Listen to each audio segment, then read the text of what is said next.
So this recorded lecture is going to be the part 3, that is the last part of a wave optics, where we are discussing the very last topics. So you would have heard about wave front and wavelet when I was explaining you the last topic of part 2 of this chapter, which was actually diffraction, right? So can you see over here what is it basically? So this is what is 1D representation of a wave right now that you can see, right? But if I move it like this, you can see the surface. That is more over a 2D or 3D representation where all these points are collecting, right? So can you see I'm moving the thing now? I'm going to show you the wave fronts. Can you see?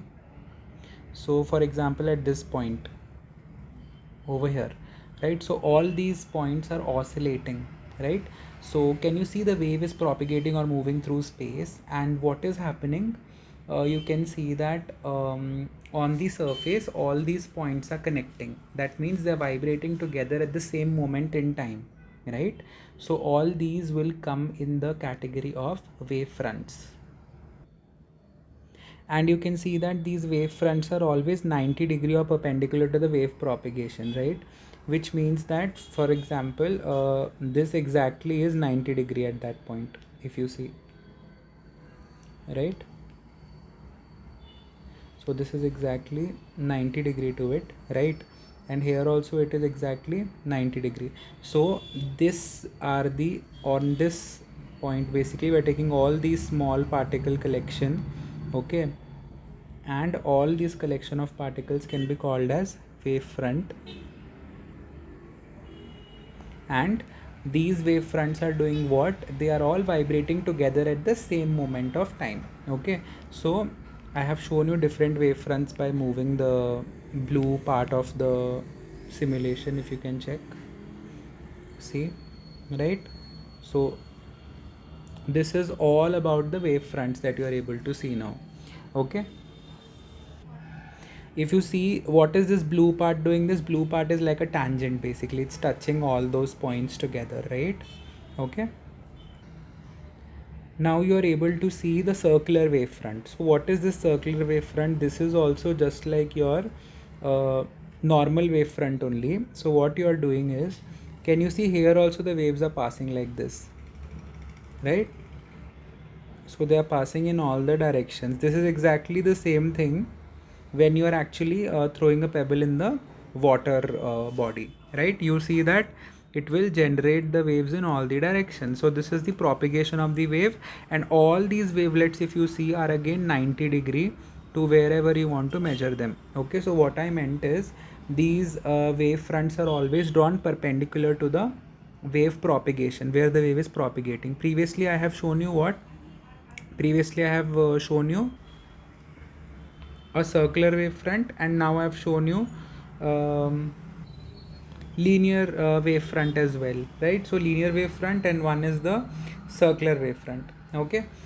And these all wavefronts is what? These are basically tangents or collection of all those points, right? And then what is wavelet then? So wavelet, you don't have to be confused. So when you hit the pebble in the water body, you know that these all disturbances are going to create in ripples, right? And I'm going to check all these points which I'm going to collect a tangent of. When I collect a tangent of all those, it will end up being called as wavefront, right? But what are all these small particles that are zoomed within that wave are all wavelets. So wavelets are what? These are basically secondary disturbances. First disturbance is you hitting the water body with the pebble.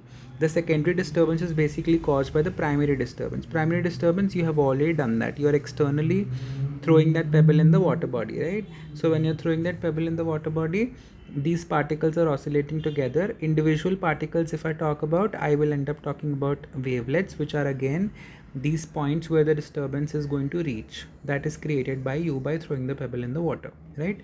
Wave fronts are what? If you add a tangent or collect all those points, basically you will end up again, another example is, for example, circular wavefront simulation that I have just shown you now.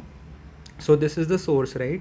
Because you've thrown the pebble in the center point, right? So it will be creating what? It will be creating ripples, right? So when it is creating ripples, at that time what is happening while creating ripples, we are able to see that a lot of wavelets are there. These are all individual particles, right, that are caused by our primary disturbance. So these are all called as wavelets. You can also call them as secondary disturbances, right? Now if I want these individual wavelets are also forming its own waves, is what we are trying to understand. So we are going in depth of analysis basically. Okay, that's what we are going about here. And if I collect all these tangential points together, this will be called as a wave front.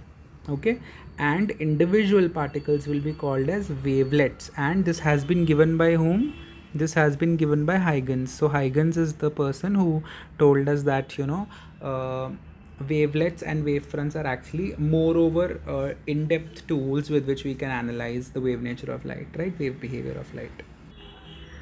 And we will be given in the exam the task to draw the wavefront. So the wavefronts are always, like I told you, they're always drawn perpendicular to your wave propagation. Okay, so to explain you this statement that they're always drawn perpendicular to wave propagation, let us examine some waves.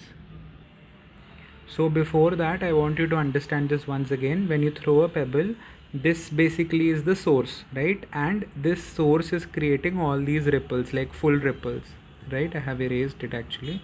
And what is happening? All these oscillating particles are causing, are all of these called as wavelets. These wavelets can have their own individual waves as per oscillation, and if I collect them with the tangential point, I end up getting what? A wave front. Okay, now let's go ahead.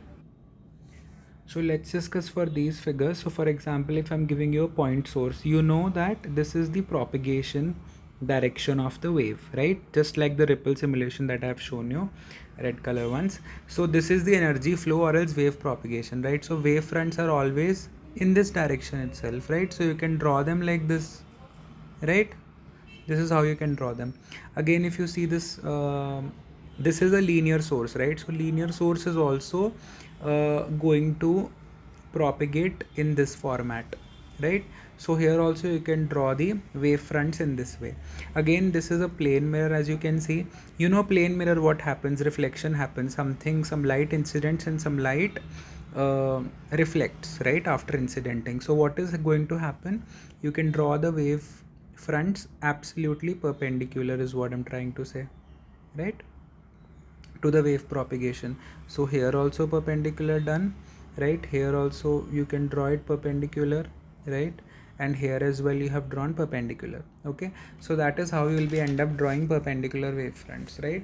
So this is happening for all the optical devices that you have studied. For example, if refraction is happening, it incidents and goes into the medium towards, let's suppose it goes towards, it's a normal, okay, and it's actually towards. So at that point of time, what is happening here? Also you have to take the wave propagation only. Wave is propagating like this, right? So its wave fronts can be drawn as 90 degree to its wave propagation. Okay, so I have shown you examples of how the wave propagation is 90 degree to wave fronts. You want to check it for prism also. You know that in prism what is happening? Incidenting light, right, then phenomena, and then coming out light as well, right? Dispersing light. So here also you will have to draw the wave fronts exactly 90 degree angle, is what I'm showing you.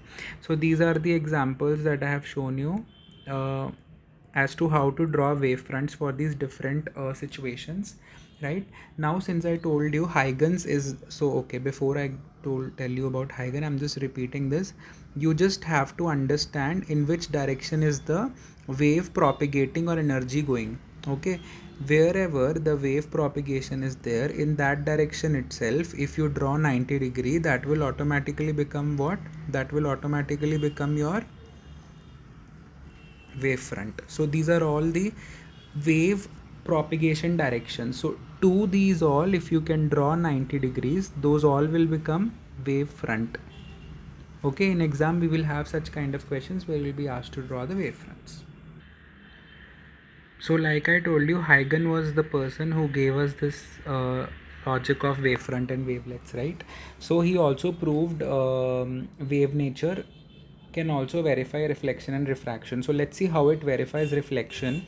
You can see that here I have used a surface, right? On a surface there is first ray and second ray. We always take two rays for our understanding, incidents and then reflects back. So we have normals over here, right? And most importantly, I'm dropping two wavefronts, as in I'm dropping two perpendiculars for my usage, and then I'm extracting these two triangles out of this. Okay, you know, it's very simple. You're going to use mathematical geometry, which means you just need to prove that these two triangles are congruent to each other, right? So I can just basically tell that CB is equals to AD, because this is actually the same distance that is traveled by the rays, and then AB and AB are common in both, and then these both angles, if you see, are 90, right?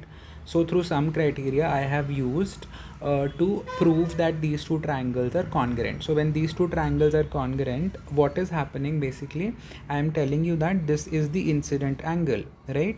This angle is of incident and this angle is of reflection. So this angle and this angle are equal to each other, is what I mean, is when Huygens can, is how Huygens have proved the wave front wavelets for reflection. So the same law you have studied in grade 10 as well, but now you are studying this verification with help of Huygens principle. So that means you are actually enhancing the concept for your wave behavior of light. Okay, you have just extracted two triangles from this and then you have proved their congruency, and once that happens you can easily say that incident angle is equals to the reflection angle over here. So I'm going to mark them as well. This is the incident angle and this is reflection angle, and by congruence proof of these two triangles we can say that these angles are going to be equal, which means the reflection can be seen.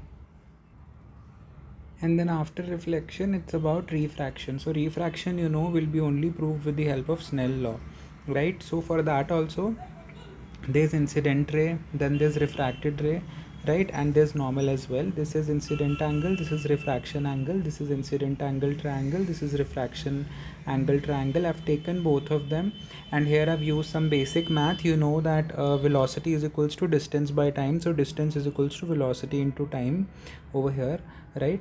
And both these medium 1 and 2 will have their own velocities. Medium 1 will be v1, medium 2 will be v2 is what we have used, and then we have proved the Snell's law. So this is the end of the part. So in this part we've majorly seen about wave fronts which are actually perpendicular to your wave propagation, and we have seen Huygens proof of reflection and refraction, which you also have seen in grade 10, but not with the wave nature, probably with the ray nature of light, with the particle nature of light. That's it.